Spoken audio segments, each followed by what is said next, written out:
hiya, hiya, hiya, hiya, hiya, hiya, hiya, hiya. Just kidding. Katas are not for self-defense. All jokes aside, there's a lot of good attributes that are built from your katas and from your pattern training. I grew up with them, and I love them for building strong stances, strong punches, body awareness, proprioception, etc., etc. But if you ever see somebody say, you can block and then hit them 17 different ways and they won't do anything else, that sensei has never been in a street fight. And that's where I start having issues with it, right? Timing is everything. So if I block and punch here and he doesn't throw a second attack, I'm sorry, I'm actually behind the beat. So if I'm blocking, I'm lucky enough to block this, and he punches again, now I have to block this and do something else. We're even. In fact, in my opinion, I'm behind. What should be done is as I'm simultaneously blocking, I'm striking. This is taught in old school karate, good karate classes, taekwondo classes, etc., etc. But is it built for self-defense or not? That's going to be determined up to how your sensei teaches you. So when I'm here, think about the things that you are building because they are fantastic for it. Okay? You are learning how to have good posture. You are learning how to create power in your punches and snap. If Kyle snaps that punch out, boom, it's strong, it's fast. He learned how to punch. It's better than not knowing any martial art. But karate, as everybody calls it in North America, is not self-defense. Self-defense is a mindset that you train with. Let's get back to the attributes he's building. He's understanding his foundation in his stance. He's understanding what a stance is. A lot of my new students have no idea how to stand properly. But if they have previous training, they actually have a really good foundation. So your stance is your foundation like a house. If you've trained in previous traditional martial arts like this, you're going to have very strong stances. You're going to probably have very good strikes, punching and kicking.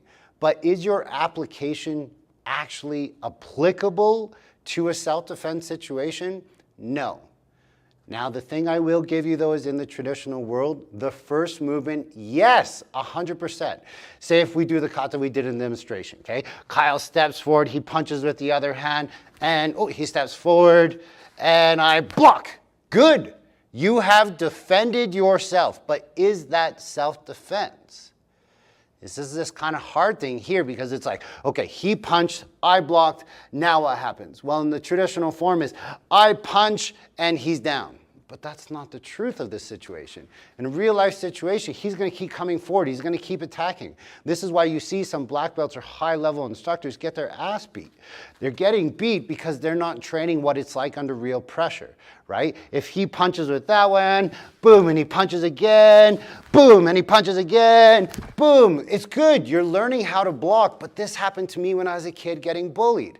The bully would keep coming, I'm blocking, I'm blocking, I'm blocking. What happened to me there? I got backed up into a corner. Now I'm on the locker and I'm getting my ass handed to me, right? And my sensei is like, punch him back. And I'm like, I can't punch him back. I'm trying to block and block and block and block, and I can't punch him back because the timing was off. So if he goes to punch again, boom, same time. Okay, it's called bursting. So I'm blocking and striking at the same time. But are you taught that right away? No. You have to build your foundation, and that's what katas are good for. Remember, kata is you training individually so you can learn how to apply maybe the skill, but more so understand more about yourself. That's the gift of katas. They're not for self-defense. Stay safe.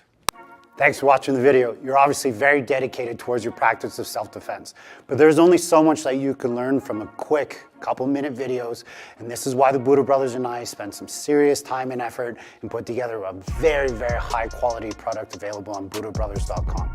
It covers all the ranges of martial arts and everything that you need to do in order to be better at your self-defense.